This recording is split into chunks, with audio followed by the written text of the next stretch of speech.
So now we're going to talk about some other things that are just pretty basic, but they need to be said. First things first, unless you're filming specifically for Instagram or Facebook Live, make sure you're filming horizontal. It can be used throughout so many other forms of media that we do. If you film horizontal, we can do it in Facebook, we could use it on YouTube, we could use it on Google Ads, we could use it on almost anything. We can use it on Instagram, but if you film it vertical, it just doesn't look good, and it's not going to be accepted by the vast majority of the platforms that we use. So almost always get in the habit of filming horizontal unless you're specifically making something for Instagram or Instagram stories. For the most part, you're going to want to invest in a tripod of some sort. Right now, I'm using a traditional tripod for this right here. You can buy one of these. This is a Joby GorillaPod.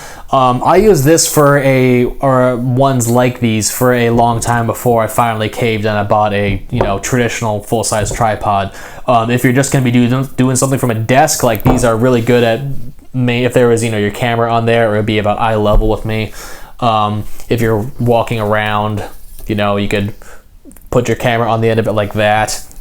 They're useful for holding other tools, like if you wanted to have an accessory, like I have this little aperture light here, and put that on there. If you wanted to put that on and give yourself some more lighting to the side, they're useful for that. So these are really cool. They're versatile. Depending on the price, you may want to invest in one of these before you invest in a full-size tripod, but ultimately that's up to you.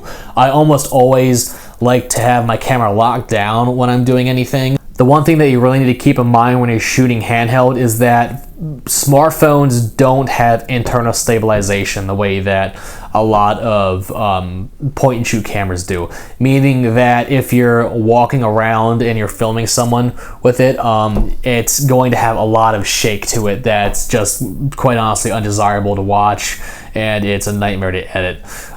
So if at all possible, lock your camera down. If you can't lock it down and you're going to be doing a lot of on-the-go run and gun shooting, it's best to invest in some sort of gimbal.